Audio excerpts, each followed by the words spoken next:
Hello students, class 12 के bio में आज हम जिस टॉपिक पे डिस्कस कर रहे हैं वो है आनुवंशिकता एवं विभिन्नता। ठीक है, तो सबसे पहले देख लेते हैं आनुवंशिकता किसे कहते हैं। हेरिडिटी। तो सभी जीव में कुछ ऐसे लक्षण होते हैं जो उन्हें अपने जनकों से प्राप्त होते हैं, मतलब माता पिता से प्राप्त होते हैं, और पीढ़ी दर पीढ़ी वही लक्षण जो है चलते रहते हैं। तो उन लक्षणों को क्या कहा जाता है? आनुवंशिक लक्षण। और आनुवंशिक लक्षणों का एक पीढ़ी से दूसरे पीढ़ी में जाना या एक जीव से दूसरे जीव में जाना क्या कहलाता है? आनुवंशिकता कहलाता है। ठीक है, इसको याद रखिएगा कि कुछ लक्षण होते हैं जो एक पीढ़ी से दूसरे पीढ़ी में जाते हैं, उन्हें आनुवंशिक लक्षण कहते हैं, और आनुवंशिक लक्षणों का एक पीढ़ी से दूसरी पीढ़ी में जाना आनुवंशिकता कहलाता है। ठीक है, अब देखते हैं विभिन्नता क्या होती है। तो किसी एक ही जाति और एक ही जनकों की संतानों में समानताओं के बावजूद कुछ अंतर पाया जाता है, मतलब कुछ असमानता पाई जाती है। ठीक है, मान लीजिए कोई पेरेंट्स है, उनके 3 बच्चे हैं। अब तीनों में क्या होती है? समानता है, लेकिन समानता के साथ साथ कुछ जो है असमानता भी है, जैसे कि उनके रंग जो है अलग अलग है, कोई गोरा है तो कोई काला है तो कोई सांवला है। ठीक है, तो एक ही जनक से प्राप्त संतान है, लेकिन क्या है, उनमें कुछ कुछ असमानता है। ठीक है, कुछ अंतर पाया जाता है, तो उसे क्या कहते हैं? विभिन्नता। और ये जो विभिन्नता है वो कैसे आ सकती है? या तो आनुवंशिक विभिन्नता के द्वारा आ सकते हैं या तो वातावरणीय विभिन्नता के द्वारा आ सकता है। ठीक है, 2 प्रकार की विभिन्नताएं होती है। तो आनुवंशिक विभिन्नता कब आएगा? जब गुणसूत्र की संख्या में परिवर्तन हो जाए, या तो जीन की संख्या में परिवर्तन हो जाएगा, या गुणसूत्र की संरचना में परिवर्तन हो जाए। ठीक है, और वातावरणीय परिवर्तन कब होगा? ताप, नमी, प्रकाश, भोजन, ये सब क्या होता है? हमारे शरीर को प्रभावित करती है। तो हमारे आवास और रहन सहन का जो ढंग होता है वो भी क्या करता है? हमारे अंदर विभिन्नता ले आता है। ठीक है, अब देखिए आनुवंशिकता का जनक किसे कहा जाता है? तो सर ग्रेगर जॉन मेंडल को आनुवंशिकता का जनक कहा जाता है। ठीक है, जिनका जन्म 20 जुलाई 1822 में हुआ और उनकी मृत्यु हुई 6 जनवरी 1884 में। उनका जन्म ऑस्ट्रिया के एक छोटे से गांव जिसका नाम सिलीसिया था वहाँ हुआ। तो मेंडल ने नियम दिए। ठीक है, मेंडल के नियम को मेंडलिज्म भी कहते हैं, है ना। प्रभाविता का नियम, पृथक्करण का नियम और स्वतंत्र अपह्यूहन का नियम, है ना। प्रभाविता का नियम को एकल संकरण भी कहते हैं, इस चीज़ को याद रखिएगा। प्रभाविता का नियम क्या कहलाता है? एकल संकरण भी कहलाता है। तो देखते हैं प्रभाविता का नियम क्या है कि जब विपरीत लक्षणों वाले शुद्ध लंबे और शुद्ध बौने पौधे के बीच में संकरण कराया जाता है तो प्रथम पीढ़ी में, मतलब F1 जनरेशन में, विपरीत लक्षणों में से केवल एक लक्षण दिखाई देता है। ठीक है, जो दिखाई देगा वो क्या कहलाएगा? प्रभावी लक्षण। और क्या है और जो अप्रभावी लक्षण है वो क्या हो जाता है? छिपा रहता है। ठीक है, मान के चलिए ये 2 पौधे हैं। ठीक है, इन दोनों के लक्षण विपरीत हैं क्योंकि एक लंबा है और एक बौना पौधा है। जब इन दोनों के बीच में हम लोगों ने क्रॉसिंग ओवर कराया, ठीक है, संकरण जब कराया, तो हमको ये F1 पीढ़ी में कैसे पौधे प्राप्त होंगे? संकर लंबे पौधे, है ना। लंबे पौधे प्राप्त हुए, मतलब इसका कैरेक्टर जो है हमको दिखाई दे रहा है, लंबा है। ठीक है, इसका कैरेक्टर क्या था? लंबा है। तो ये जो संकरण से जो पौधा प्राप्त हुआ वो भी लंबा दिखाई दे रहा है, जबकि इसका जो कैरेक्टर है, जो स्मॉल टी का कैरेक्टर है, वो क्या हो गया? छुप गया। तो जो दिखाई देता है, जो लक्षण क्या होता है? दिखाई देता है, वो क्या कहलाता है? प्रभावी लक्षण। और जिसका लक्षण जो है वो छुप जाता है वो क्या कहलाता है? अप्रभावी लक्षण। इस चीज़ को याद रखिएगा, इंपॉर्टेंट है कि जिसका लक्षण दिखाई देगा वो प्रभावी लक्षण होता है। जैसे कि इसका लंबा वाले का लक्षण दिखाई दिया इसमें, तो ये क्या हो गया? प्रभावी हो गया। और इसने क्या किया? स्मॉल टी वाला, ठीक है, ये बौने पौधे का जो लक्षण था उसको दबा दिया, तो ये क्या हो गया? अप्रभावी, है ना। तो जो दिखाई देता है वो प्रभावी लक्षण, जो नहीं दिखाई देता वो अप्रभावी लक्षण। ठीक है, तो इसलिए इसको प्रभाविता का नियम कहते हैं, क्योंकि इसमें क्या कर रहा है? एक प्रभावी होता है और एक दूसरा क्या होता है? अप्रभावी होता है ना। इसलिए इसको क्या कहते हैं? प्रभाविता का नियम कहते हैं। इसमें बस इतना ही लिखना रहता है। ठीक है, आपको प्रभाविता के नियम में अगर एग्जाम्पल दोगे तो आपको इतना ही देना पड़ेगा। ठीक है, इससे आगे नहीं दे रहा है क्योंकि हमको प्रभाविता का नियम बस बताना है।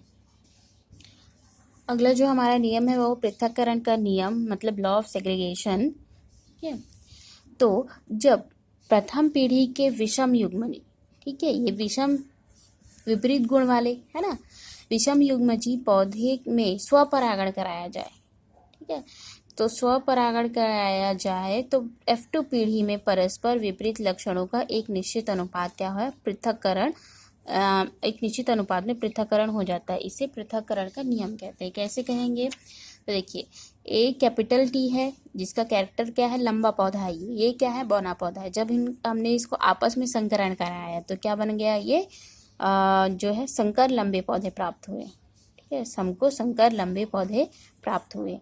अब जब हम इस संकर लंबे पौधे का स्वपरागण कराया जाए, ठीक है, मतलब 2 संकर लंबे पौधे हमने लिए और उनका आपस में स्वपरागण कराया जाएगा, तो हमको 4 जो है अलग अलग क्या है, कैरेक्टर दिखाई दे, मतलब कि 4 हमको अलग अलग मिल जाएगा, ठीक है। विपरीत लक्षण जो है हमको मिल जाएगा। कैसे मिलेगा, देखिए जैसे ये है हमारा लंबा पौधा, ये है बौना पौधा, ठीक है।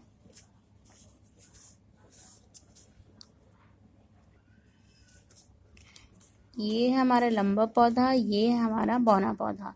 जब हमने इसको क्रॉस कराया तो क्या हो गया, हमको प्रथम पीढ़ी में लंबे संकर पौधे मिलेंगे, लंबे संकर पौधे मिलेंगे, है ना। तो जब इसी लंबे संकर पौधे का हम आपस में संकरण कराए, है ना, ये 2 इसका स्वपरागण कराएंगे तो क्या हो जाएगा, ये कैपिटल टी इस कैपिटल टी के साथ क्रिया करके क्या हो जाएगा, 2 कैपिटल टी, ठीक है। फिर इसी टी का इस दूसरे वाले के साथ कराएंगे तो कैपिटल टी स्मॉल टी, फिर इसका इसके साथ कराए क्या हो जाएगा, कैपिटल टी स्मॉल टी, फिर लास्ट ये जो स्मॉल टी है इनका आपस में कराएंगे तो क्या हो जाएगा। तो देखिए इस तरह से हमको क्या मिले, 4 अलग अलग पृथक लक्षण मिले, ठीक है। इसीलिए इसको क्या कहा जाता है, पृथक्करण का नियम कहा जाता है ना। जब हमने क्या किया, F1 पीढ़ी के जो संकर लंबे पौधे थे उसमें क्या कराया, स्वपरागण कराया, ठीक है। स्वपरागण कराया तो स्वपरागण कराने के दौरान हमको क्या मिला, एक निश्चित अनुपात मिला। कैसे निश्चित अनुपात मिला, मतलब हमको 25% शुद्ध लंबे पौधे मिले,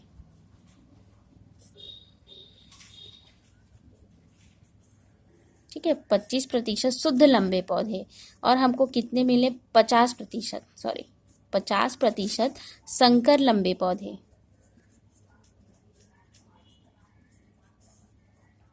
और हमको 25% कितने मिले, शुद्ध बौने पौधे मिले,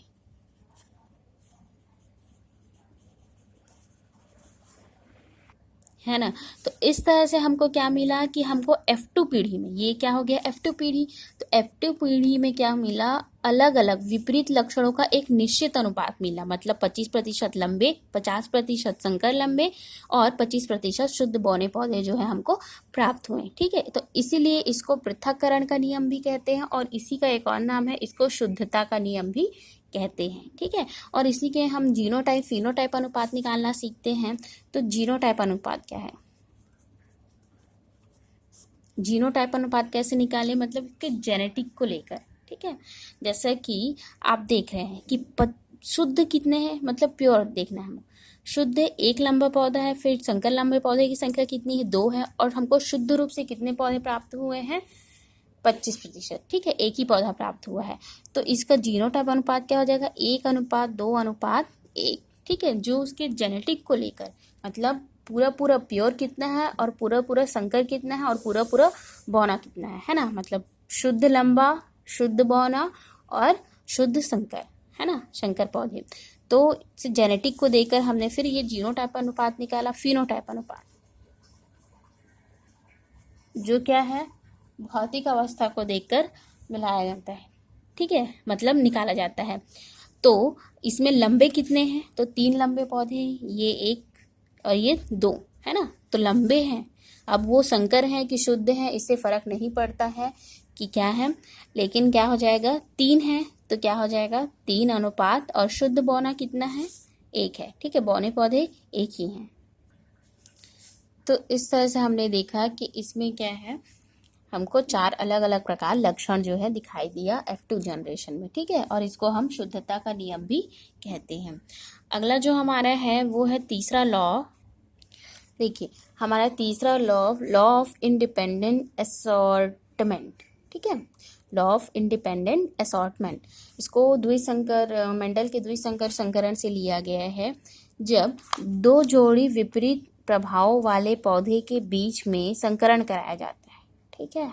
दो जोड़ी विपरीत प्रभाव वाले बीजों के बीच पौधे में के बीच में संकरण कराया जाता है, तो इन कारकों का पृथक्करण तथा चयन स्वतंत्र रूप से होता है। अर्थात एक लक्षण की वंशागति दूसरे लक्षण को प्रभावित नहीं करती है, ठीक है। कैसे प्रभावित नहीं करेगी? जब मेंडल के द्विसंकर क्रॉस में प्रथम पीढ़ी में सभी गोल बीज, ठीक है, गोल और पीले बीज थे। देखिए जब हमने क्या किया कि दो जोड़ी विपरीत प्रभाव वाले पौधे के बीच में, मतलब एक क्या है पीला व गोल बीज है और एक क्या है हरा और झुर्रीदार बीज है, ठीक है। इसमें कैपिटल वाई और कैपिटल आर रहेगा, इसमें स्मॉल वाई और स्मॉल आर रहेगा। तो पीले गोल बीजों के का संकरण हमने हरा झुर्रीदार बीज से जब कराया तो हमको प्रथम पीढ़ी में पीला व गोल बीज मिला, ठीक है। यहाँ पे प्रभावी लक्षण दिखाई दिया। फिर जब हमने इसका F2 जनरेशन के लिए स्वपरागण कराया, ठीक है, स्वपरागण कराया तो फिर हमको कैसे क्या प्राप्त हुए? स्वपरागण कराने के बाद हमको 4 अलग अलग लक्षण वाले जो हैं पौधे बीज जो हैं प्राप्त हुए। कैसे? 9 जो है हमको पीले व गोल बीज मिले, 3 हमको हरे और गोल बीज मिले, और जो तीसरा लक्षण मिला वो क्या था? पीला और झुर्रीदार बीज मिला, और आखिरी क्या था? हरा और झुर्रीदार। इस तरह से हमको 4 अलग अलग प्रकार के जो है लक्षण वाले बीज जो हैं प्राप्त हुए। कैसे कैसे प्राप्त होंगे इसको देखते हैं। देखिए ये क्या है? F1 जनरेशन है ना। F1 जनरेशन हमको ये प्राप्त हुआ, ठीक है। अब इसी के हम ये 4 गैमेट बनेंगे। कैसे बनेंगे देख लेते हैं कि जब capital R, small R, capital Y और स्मॉल वाई, ठीक है, जब हम इसका आपस में संकरण कराते हैं,